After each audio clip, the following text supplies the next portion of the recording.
Lift में एक पुरुष और महिला। आदमी ने तुरंत लड़की को दीवार से सटा दिया।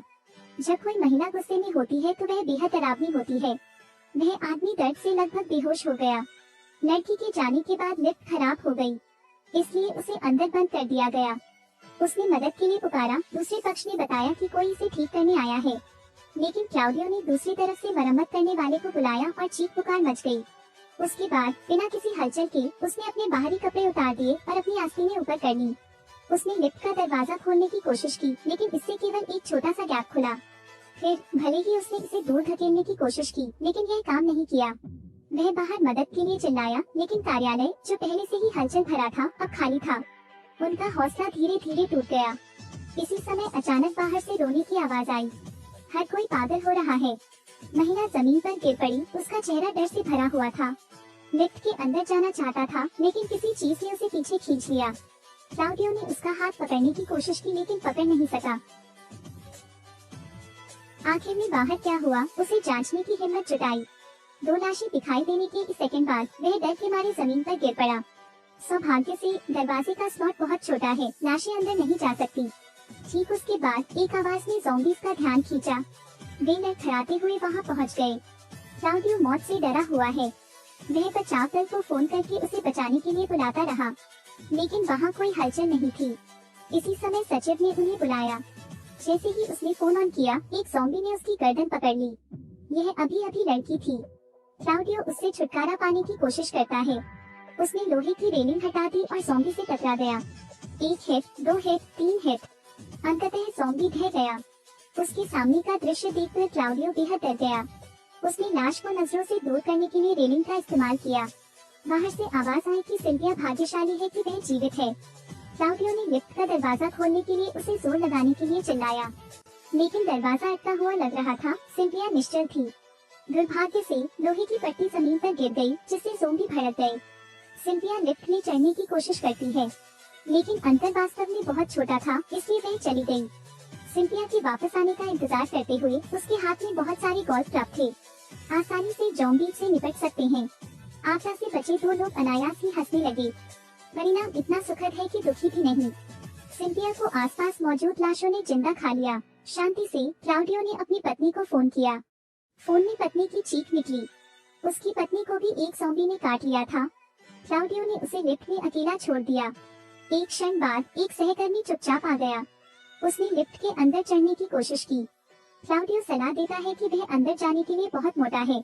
इस समय लाशों के एक समूह ने पीछा किया। उन्होंने अपना हथियार गिरा दिया और पागलों की तरह भाग गया, लेकिन परिणाम पूर्वानुमानित थे। क्लाउडियो की रक्षात्मक मानसिकता टूट गई। वह लाशों पर चिल्लाया। लाश अंदर जाना चाहती थी, लेकिन अंदर नहीं जा सकी। वह चाहकर भी बाहर नहीं निकल सका। इसी समय उनकी सचिव को चीख सुनाई दी।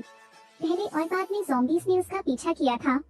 क्लाउडियो ने ज़ॉम्बीज़ का ध्यान आकर्षित करते हुए जोर से चिल्लाया, लेकिन सचिव को कमरे में लाशों ने निगल लिया था। क्लाउडियो ने दर्द से अपना सिर पकड़ लिया। वह वास्तव में इसे और सहन नहीं कर सका। उसने मदद मांगने के लिए तुरंत फोन उठाया, लेकिन वीडियो में हर किसी की परेशानी में होने की खबर है। पूरा विश्व मृत्यु की कगार पर है। अचानक रोशनी चली गई और क्लाउडियो चुपचाप अपने सामने लाशों को देखता रहा। यह अकेले और असहाय होने का एहसास है। अचानक बाहर सीटी बजी, फिर गोली चली। एक पुलिसकर्मी ने उसे बचाया। उसने एक बंदूक सौंपी और क्लाउडियो से उसे रास्ता दिखाने को कहा। पुलिस अभी गई थी और लाशों का एक झुंड आ गया। क्लाउडियो ने कई गोलियां चलाई और यहाँ मौजूद सभी ज़ॉम्बी को मार डाला। पुलिस ने लिफ्ट भी ठीक करा दी, लेकिन वापस जाते समय मसेलो पर ज़ॉम्बीज़ ने हमला कर दिया और संपर्क टूट गया। गोलियों की आवाज आई। यह मसेलो का सहकर्मी निकला, लेकिन बहुत जल्द ही लाशों से घिर गया। क्लाउडियो ने अपनी इच्छा शक्ति खो दी और खुद को मारने के लिए बंदूक उठा ली। लिफ्ट की छत पर अचानक आवाज आई। पता चला कि मसेलो मरा नहीं है। क्लाउडियो ने मदद की, इसलिए पुलिसकर्मी सुरक्षित अंदर पहुंच गया। उसने बंदूक उठाई और उन पर ताबड़तोड़ गोलियां चला दी। मसेलो का कहना है कि उसके पैर को काट लिया गया है और उसे ज़ॉम्बी में बदलने में ज्यादा समय नहीं लगेगा। मसेलो ने क्लाउडियो को बंदूक देते हुए कहा कि वह उसे नींद में गोली मार दे। न जाने कितनी देर बाद मसेलो ने जोर जोर से खांसना शुरू कर दिया, फिर पागलों की तरह क्लाउडियो पर झपटा। कोई अन्य विकल्प न होने के कारण क्लाउडियो केवल मसेलो को गोली मार सकता था। लाशों के एक समूह ने गोलियों की आवाज सुनी और दौड़ पड़े। क्लाउडियो ने राइफल उठाई और बेतहाशा गोलीबारी की, लेकिन बंदूक का झटका लगने से वह जमीन पर गिर गया और फिर बेहोश हो गया। कुछ देर बाद दरवाजे के बाहर नाशी कहीं नजर नहीं आई। इसी समय फोन की घंटी बजी। यह कोई अनजान नंबर था। फोन का जवाब देने के बाद उसे पता चला कि यह उसकी पत्नी थी। उसे सेना ने खोजा और भाग निकली। क्लेमेंटियो इतना खुश था कि वह फूट फूट कर रोने लगा क्योंकि उसे फिर से उम्मीद थी। उन्होंने पाया कि सुरक्षा लॉक ने लिफ्ट के दरवाजे को अवरुद्ध कर दिया था। क्लाउडियो ने इसे लोहे की छड़ से तोड़ दिया, फिर हाथ बढ़ाया और सेफ्टी पिन हटा दी। फिर उसने मसेलो के शरीर पर कदम रखा और लिफ्ट का दरवाजा खोला, बचा हुआ पानी पी लिया। तैयार होने के बाद वह धीरे धीरे लिफ्ट से बाहर निकला। लिफ्ट के बाहर सभी शव हैं। वे सभी आपके अधीनस्थ हैं। कोई आपका साथी है, लेकिन बिना किसी अपवाद के सभी की स्थिति एक जैसी है। वह लड़खड़ाते हुए बिल्डिंग से बाहर निकला। सड़क पर लाशें पड़ी थी। सर्वत्र सर्वनाश के दृश्य हैं। वह पुल पर गया और राहगीरों द्वारा गिराया गया दूध का डिब्बा उठा लिया। उसकी बगल वाली ज़ॉम्बी महिला ने अचानक उसका पैर पकड़ लिया।